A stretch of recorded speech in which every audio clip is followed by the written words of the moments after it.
Well, hello and welcome to the Edgewood 4G podcast. My name is Kyle Parks and I'm the discipleship pastor here.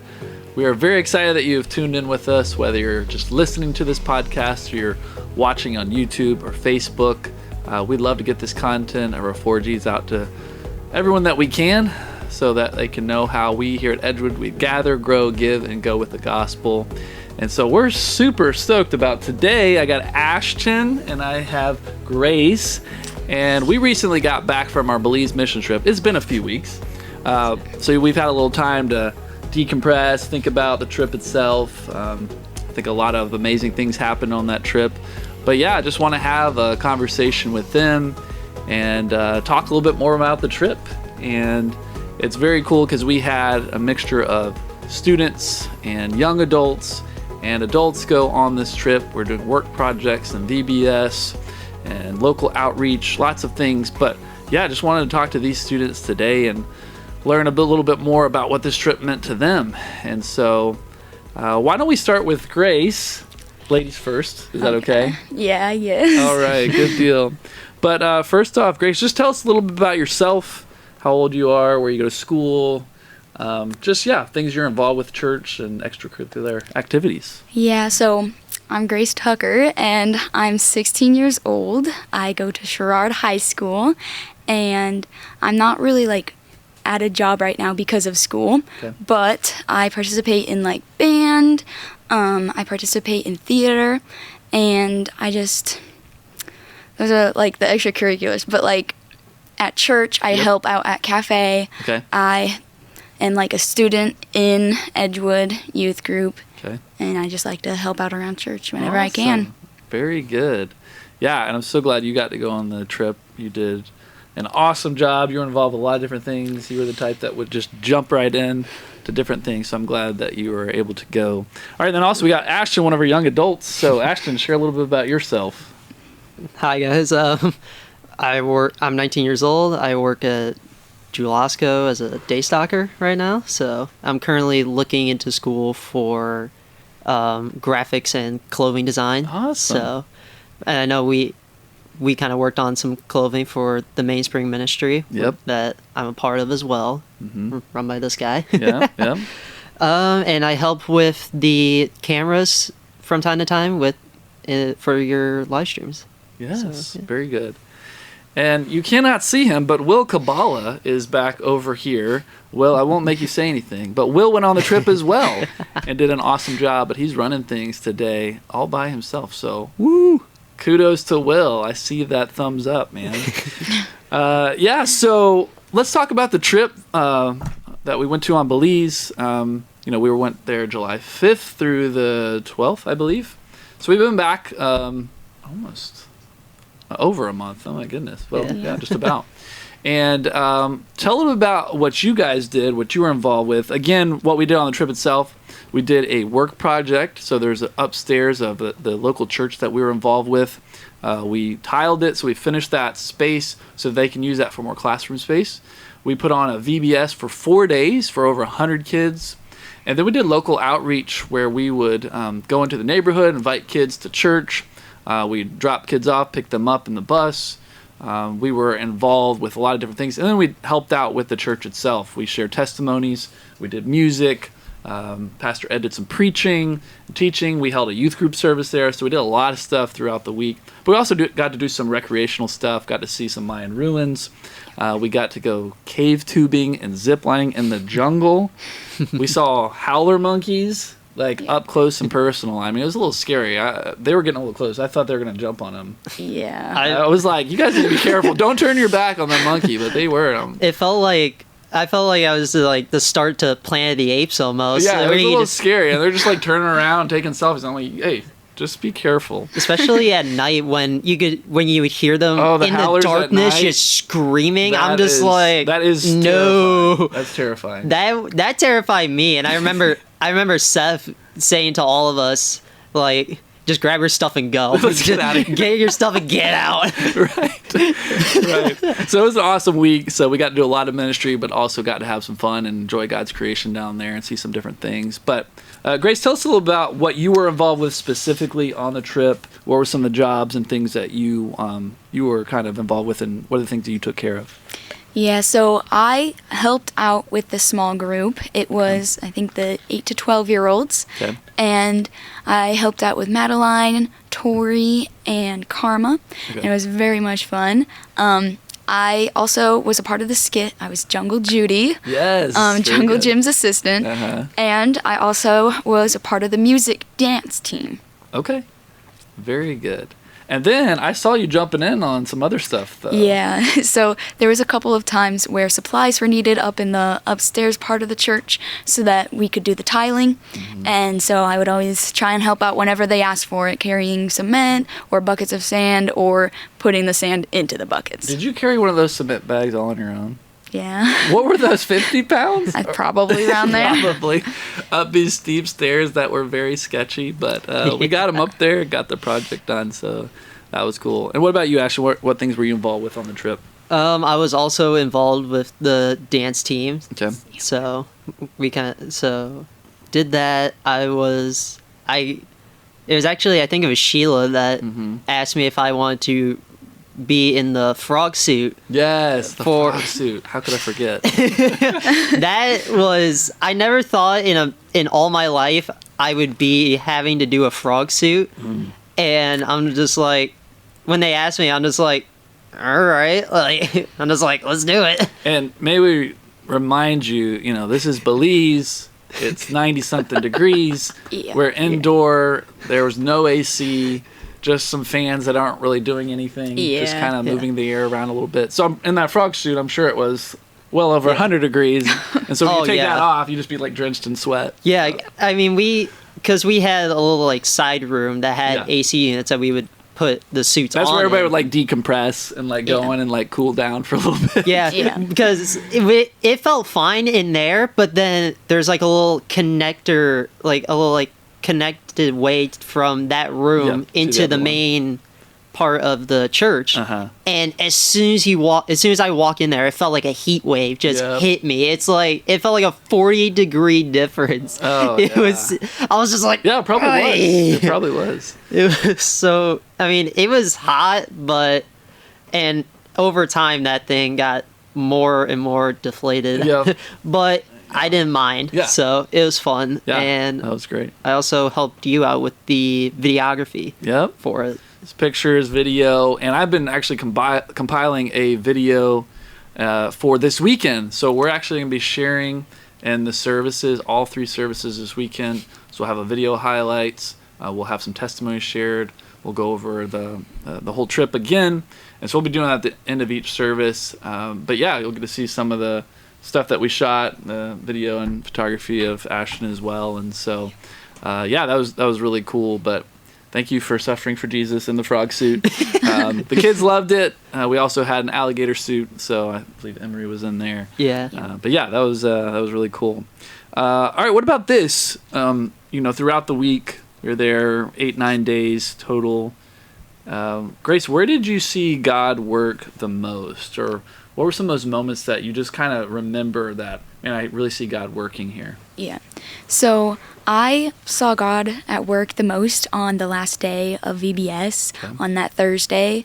It was super cool because like all of the kids, they opened up. They got like much more bubbly personalities than the first day. They opened up, we built relationships, and it was so cool to see how much God's love to us being shown to them just impacted them. Yeah. Yeah, they were all smiles, and they wanted to come back to the service that night. Yep. Didn't want to see us go because, yeah, like I think we were able to bring joy and laughter and some happy times and moments with them. And God used you guys. God used us as a team to really to bring that to these kids. And a lot of these situations are really hard situations. Live in very poor areas of this town there. Some of them have dirt floors. They don't have much. it's a developing country, and so there's a lot of poverty there. What about you, Ashton? Where do you see God work?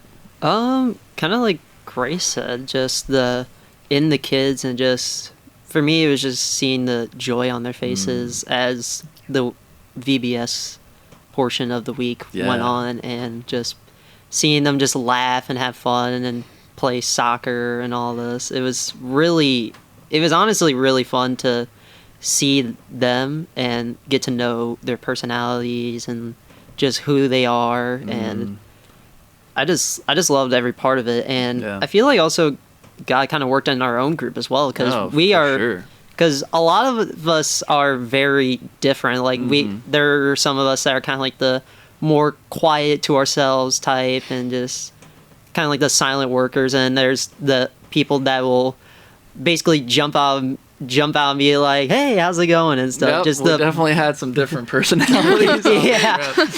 But I definitely feel like with that, God kind of worked in our own group to where we were able to, no matter our different like style and personality, we were able to all work together. Absolutely. Like I got to see a lot of people pray for each other and be supportive to one another, and just talking in general when like someone was down or like getting frustrated. I would see someone like kind of lift them up and be like, "Hey, you got this. Just don't worry about it. Give it to God, and you got this." Yeah. No, that's a great point. Just seeing the work that God was doing in the lives of the kids we were working at, but also us as a group. And that last day we had some kids from the community pray to receive Christ. We connected them to the church there with Pastor Nehru. And that's ultimately what we're doing, is helping form long-term relationships with these kids, with this church, but then also to connect people to the church. Because once we leave, because we're only there a week, right? Yeah. We don't want it to be about us. We don't want it to be about just a one-week experience for them. We want to connect them to the church so that they continue to be discipled and to learn and to grow. And we've been taking trips down there for several years. I've been going there for 15 years. Our church has been going there the last 7 years, I believe, every few years. And so we believe in long-term partnerships with our short-term missions. And because we want to do everything we can to encourage these pastors in these local churches. And it's not just a one-and-done thing. We want to go back and continue to invest in these communities and see the growth, and do whatever we can to come alongside them and help them.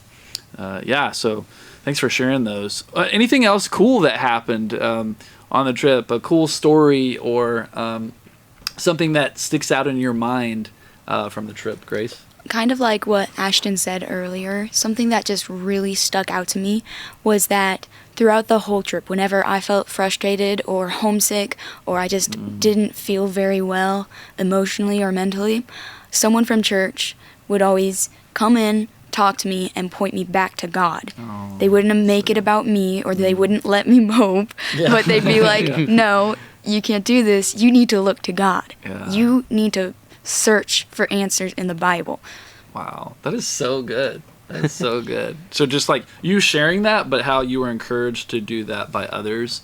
And I saw you guys doing that. I saw you encouraging each other, lifting each other up, praying for one another. I saw a lot of that going on. And, we talked about that in our meetings before the trip, how we don't want to complain. We want to encourage. We want to lift up. But I saw the unity in the team. Even there were times, where I saw you and Grace Hobbin, saw the frustration of some of the guys working on the work project. Yeah. And when you girls went and prayed for them and encouraged these older guys, that was just really cool. That just shows the body of Christ. It's not about age or gender or anything like that. We're all one in Christ. We can encourage anyone and everyone, no matter how long you've been a believer, or whatever it is you're working on or doing. So that was just really cool to see. So thanks for sharing that. What about you, Ashton? What were some cool things that you saw happen? I would say definitely that last night, Thursday night when we had the youth service, where it was just pretty much run by Chris, and we had, I believe it was Karma and Micah that shared their testimonies, right? Yep. And then we had the youth band. Yeah. It was basically a youth group that we do Wednesday night here or there in Belize. Yeah, me personally, I found it funny when we were thinking, because I remember you and some of the leaders talking about it, just like, okay, who's going to be able to come to this in terms of age? So we asked, so I think it was Jamie, or it might have been you, that asked, what age group are we thinking we could, like, who can come? And Pastor Nehru, he just said, anyone can come. Yeah. It's a youth service, but anyone's invited. Oh. We were just like, okay. All right. Kind of changes things a little bit, but, you know. But yeah, fine. But that honestly was great because it allowed, I think, all of us to kind of have that last moment with all of them. Like, whether it was the kids and that we were the small group leaders for, or some of the older kids, because there was also another kid down there. His name was also Ashton. Yep. And even though I wasn't a small group leader, I was able to connect with him really well because obviously same name. So, and I had his little brother in my small group. So that was definitely a great time. And I actually rode back with him on the bus to his village, and he was trying so hard not to cry, and he was just like, "This has been," and he even said to me, "This has been one of the best weeks of my life." And he's just like, "I don't want you guys to go." And I told him, next time we do get the opportunity to go down to Belize, I'm making sure I go. And I got to just pray over him and just kind of support him and just give him some words of encouragement before we left. So that's so really cool. nice. I'm glad you shared that, because I've known that kid Ashton since he was a little kid, like a toddler. Yeah. And I looked back, I found pictures when I did a trip years ago, and there he is, just as a 2 or 3 year old. And so I've kind of gotten to see him grow up. And then a couple years ago on a trip, he had prayed to receive Christ. And so the fact that he's still coming to these EBSs, he's still connected to Nehru and the church, shows fruit. There is fruit there. It's growing. And even with Ashton, where there's not a church in his community, he's still connected to the church there in Corozal, and he's able to go and be involved. And he's growing in his faith, and we get to see that at times. Yeah, I definitely feel like he will be somewhere in that church. He'll definitely be probably helping either as a member, or I could definitely see that in him. How cool would it be if someone like him was discipled and was able to learn and grow, and he go back and become a pastor in his community? That's what they need. They need someone to be a full-time minister or pastor in his community. And he's 17 now, and who knows what God could do. But that's why I think long-term investment in places is worth it, and we're getting to see the fruit of that coming year after year. So it's just really neat, really cool opportunity. Yeah. Any other funny things that have? I mean, they don't all have to be serious stories, but anything else fun or cool that you guys saw or were a part of? One of the things that was funny, that you're wearing a hat with a quote on it. I don't know what that means, but there were lots of funny quotes. There were lots of funny quotes during the week, and so I think Anna took some of those quotes and put them on hats, and so at our reunion meeting, people were wearing those. One of the funny things early on, and maybe this will jog y'all's memory for some other things, but one of the things we were quoting throughout the week is something silly that I said, because at the very beginning of the trip, someone said something about George, and I'm like, who's George? And George was standing right there. It's I didn't even remember his name in that moment, and so he was one of the guys on the trip, and I'm like, dude, I'm so sorry. It's I know you, but just that lapse in memory right then. I was like, wait a minute, who is George? Man, we've already lost one in the airport. Oh no. Yeah. So so people were saying that throughout the week, different things of that nature. I believe there was one, there was a field across the street where we were playing some games, and one day a horse was there grazing and eating, and that's where we were playing our games, and Sheila one day was just well, what do we do about the horse? She's like, well, just work around the horse. Just work around the horse. We'll be fine. But just that kind of stuff was just fun. Good memories that we can continue to quote. So anything else that comes to mind for you guys? One for me was the Wednesday night, because we went to this nice restaurant. Yes. And amazing food, by the way. And we got to swim afterwards. That was great. Yeah. I ended up getting like these loaded nachos, and I feel like I barely ate. Like some people that were like smaller than me, like managed to eat more, and I'm like, It tore it up. I'm like, what's going on with me? And while, like you said, we got to swim afterwards. So, and I believe, it was. Some of us were trying to time lapse from like one end to the other. Oh gosh. And I remember Chris doing it, and the thing was, on one end it's normal, like there's nothing there, but on the other end, because it's close to the actual like restaurant, there were these concrete stools. Oh. So he's doing the swimming, and he's got his head down in the water, so he can't see. And when he he's about to come up, I remember his head just boom, nailing it right on his forehead, right into the stool. And at first I didn't even know what happened. I just heard people laughing. I'm just like, what just happened? And then laughing at someone else's pain. Oh, no. Poor guy. He didn't get a concussion, so you can laugh. It's fine. Oh. I mean, he was with the fire department. He'd be able to know immediately what it was. So. I don't know if we should be talking about him while he's not here, but he'll see this later, so it's all good. What about you, Chris? Any other things that stood out to you? Or I think a lot of the things that like I enjoyed was like getting closer to the people here at Edgewood, because I've only been going to Edgewood for like a year now. Yeah, you're a new member.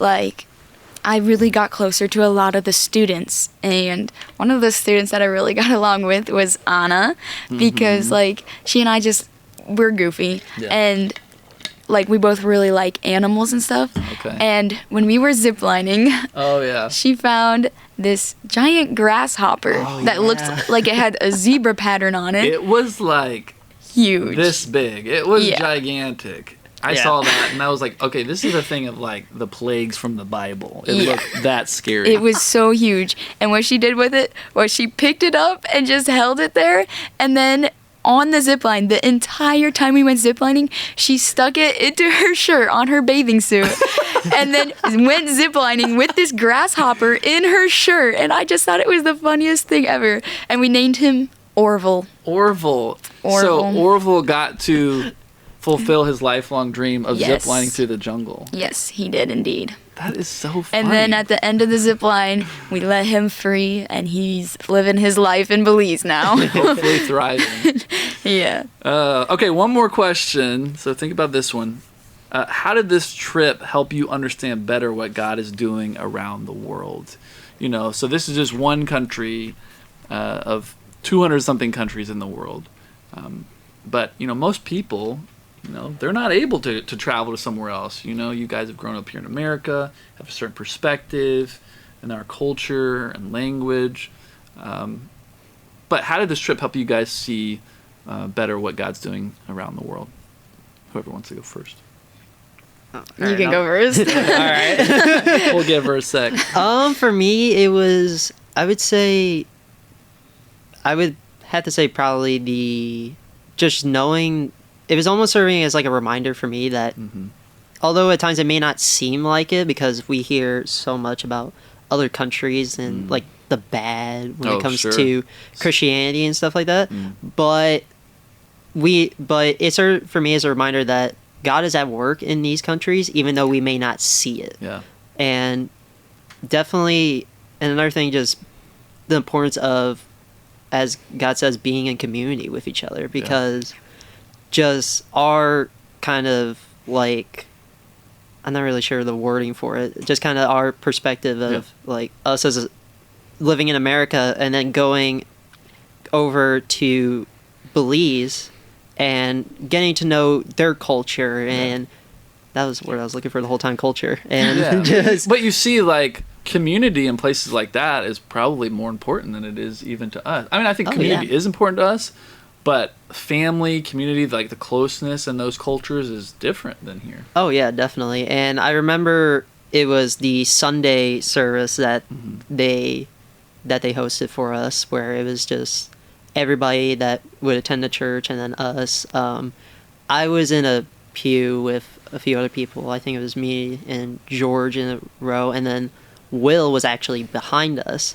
And some of the worship songs that they did were in Spanish. Yeah. And there's this one guy standing next to Will, and he leans over and goes, "Do you know Spanish?" And I remember Will just shaking his head, being like, "No." And so the guy pulls out like a little notebook, and it actually had the songs in Spanish. So, and then they were both just and he kind of held it close enough to Will so that way then he could see it, and they were just singing the songs together. Yeah, so you're able to. And I found that really kind of heartwarming and also very encouraging, because the fact that they were so inviting for us to come in and basically kind of just let us do our thing as well, and they still taught us like their songs and basically just brought us in almost they almost want like you to they be a part of their community. Yeah, they want us to be a part of their community. It was almost like they had known us for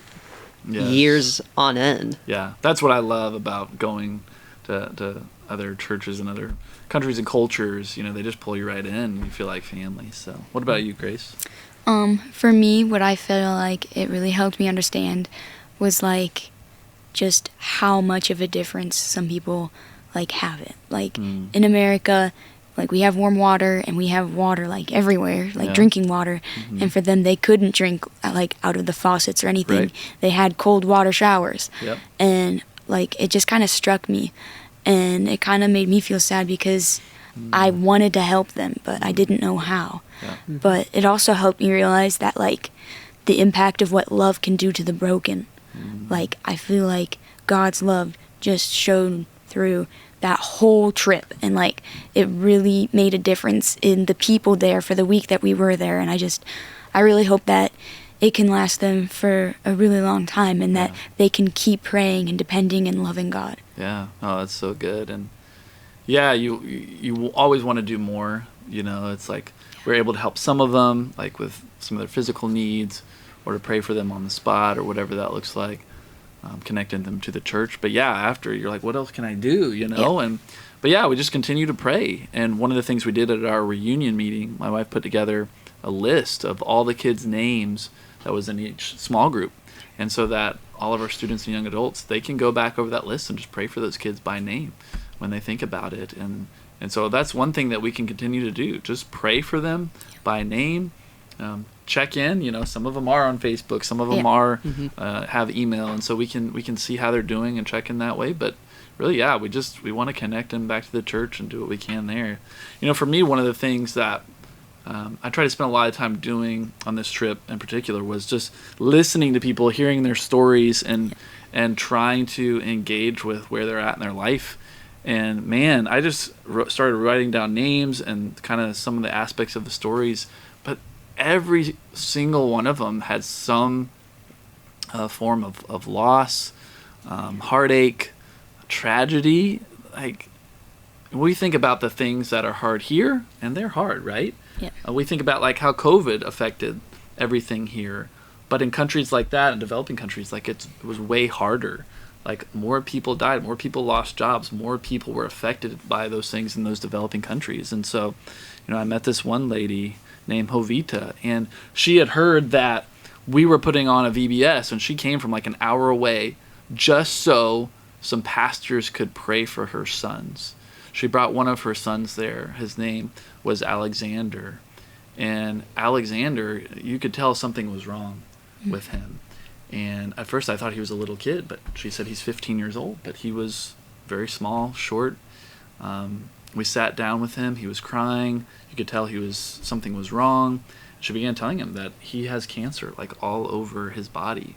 His brother at home has cancer as well. You could see he was going blind in one of his eyes. Like, it was just devastating to like see this poor child who was like in pain from the cancer he was going through. And so Pastor Chris and I, we just sat there and just laid hands on him and prayed for them there in that moment. And like, I couldn't keep from crying, because it was just, God, like, I know you have the power to heal this young man. You can save him. I hope and pray that you will.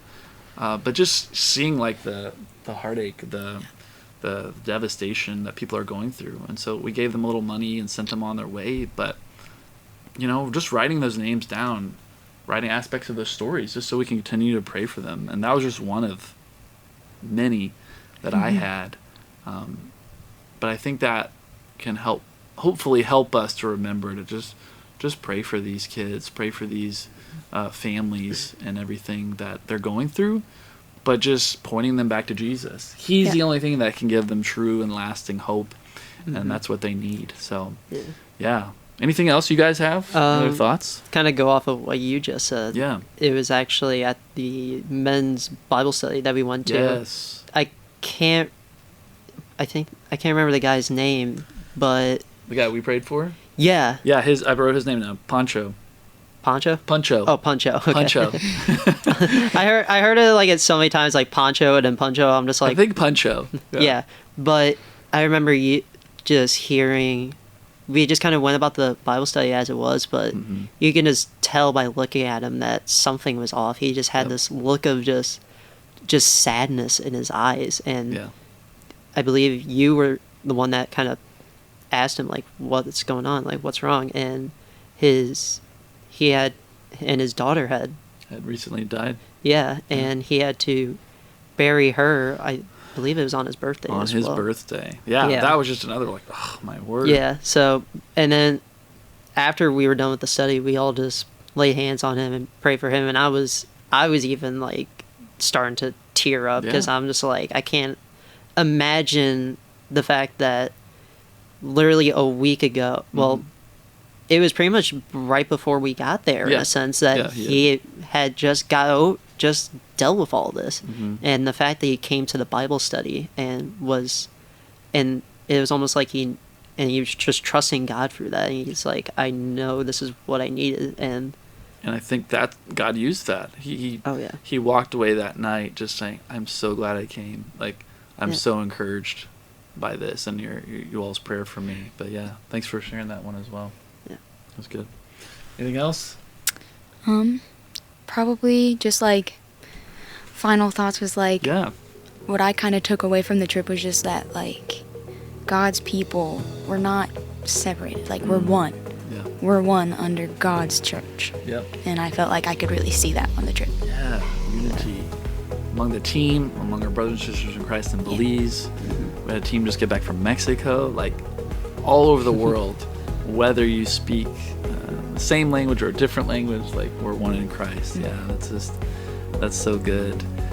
So we're excited about this weekend and all three services. Again, we'll be showing a highlight video, pictures.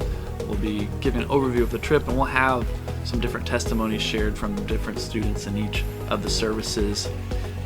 I don't know if we've confirmed if you guys are, but we'll see. It'll be great. Yeah, but thank you all for sharing today, for sure. Yeah, of course. Well, anyways, thank you so much for tuning in for this episode of the 4G podcast. And please do us a favor and leave us a rating and review. Send this to your friends, family members, other church members. We just want to get this out there to more people. We want more people to hear about what God's doing in and around the world through Edgewood Baptist Church. And we just love that we're able to share this content with you. And so whether you're listening through one of the podcast avenues or you're viewing this, please share this with others, and we can continue to share this message. Once again, thanks so much for joining us, and we will see you next time.